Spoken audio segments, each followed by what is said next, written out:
Good morning everyone, today is another pre-maintenance checklist video, which means we're going over all of the different campaigns which are ending with the coming maintenance.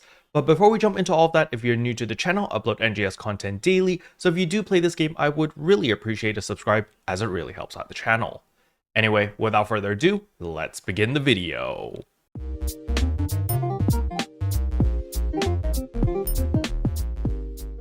Alright, so the very first thing I want to go over is of course the keyword, and the keyword is we_all_mine_together. So make sure that you actually type in the keyword, and what you're going to do is you're going to come to systems over here, get campaign items, and receive item account, and you will receive 50 star gems as well as 325 rare drop rate boosters, which is pretty nice. Now the next thing I want to go over is the rare drop rate plus 100% campaign is going to be ending this week. So if you did want to take full advantage of it, it's probably a good idea to come over here to McKeed and farm here, because as we can see right here, we do get the rare drop rate plus 100%. However, starting from next week, we will no longer get this buff anymore. Now regarding the Get Big and Strong campaign, which actually gives us a whopping 300% EXP earned in combat zones, this is still going to be going on for quite some time. So if you are planning to max out all of your classes to level 80, it's probably a good idea to come to combat zones, because you get a benefit from this whopping 300% EXP earned, versus if you use yellow triggers over here.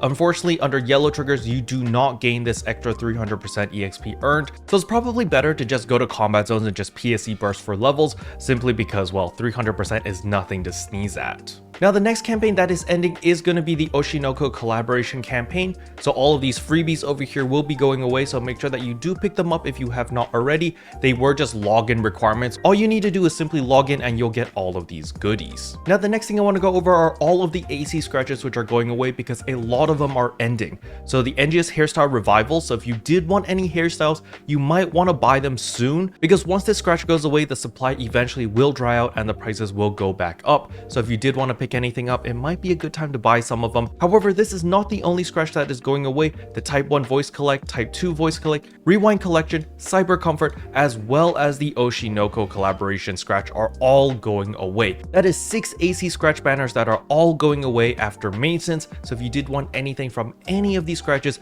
I highly recommend picking them up now before the prices go back up. But with all of that out of the way, the next thing I want to talk about is of course the Arks Records. So when we come to the Arks Records, this week's Arks Record is in West Rotem Dash Stage 1. You need to do this solo, and it will reward you 20 Arks Record badges for simply participating. But if you do manage to get a good time, you might be able to snag the silver place or even the gold place, which will give you even more Arks Record badges. Now the reason why you want these Arks Record badges is simply because there are new weapon camos over here. So the Revelco Almighty color variant, the Prim Almighty color variant, the Glisten Almighty color variant, as well as the Frostal Almighty color variant. So there are a lot of weapon camos over here for you to pick up. Remember, they cost 10 Arks Record badges each, so you might want to pick some of these up, especially if you want to change the color of your photon arts, because remember, these are CV or color variants, which means it does change the color of your photon arts into the respective colors as it says over here. So the most notable one is going to be the Prim Almighty CV, as it goes bright yellow, which is really cool. Now of course, if none of these weapon camos interest you, you can always go with the star gems or just arms refiners too. You can never go wrong with any of those. The next thing I want to talk about is of course the Aegis Integra. I just want to remind everyone to actually use your Aegis Integras and pick up all of the Dominas so that you can build your HAL finales again. We're going to actually take a look at the HAL finales and see how much they're going for in a sec.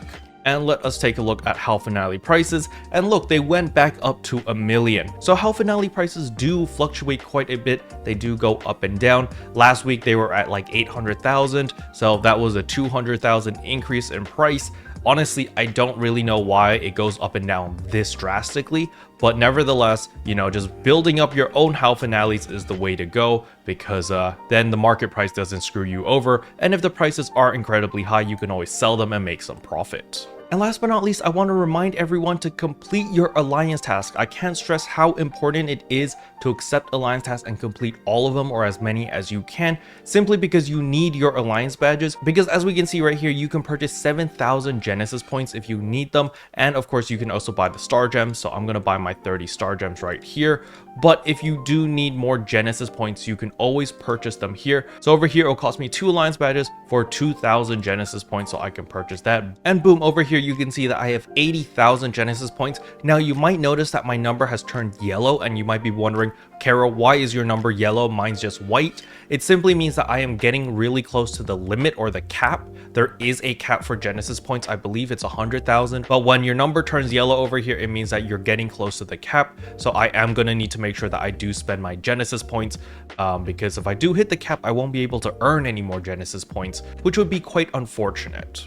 Another thing I want to remind everyone is Leah May's tasks over here. So if you are like endgame or relatively geared, you might want to do this task every single day, the major target suppression, which does require you to do Darkfall Solace or Sign of the Planet Breaker. However, it does reward you 10 growth mint every single day. So yes, you can accept this every single day because remember, Leah May's tasks reset every day. So by doing this task, it actually guarantees you 10 extra growth mint every single day because you can actually stack those rewards with the Clear the CL exploration, which gives you another 10 growth mint. So by stacking those two together, that's 20 growth mint every single day, which gives you 140 in a week. So that's pretty good, especially if you're like me and you're trying to get more fix of fodder so that you can get your Veshmel weapon to like a fix of 4 or a fix of 5. I think by doing this, it does guarantee the growth mint a lot easier and it's a little bit less of a grind.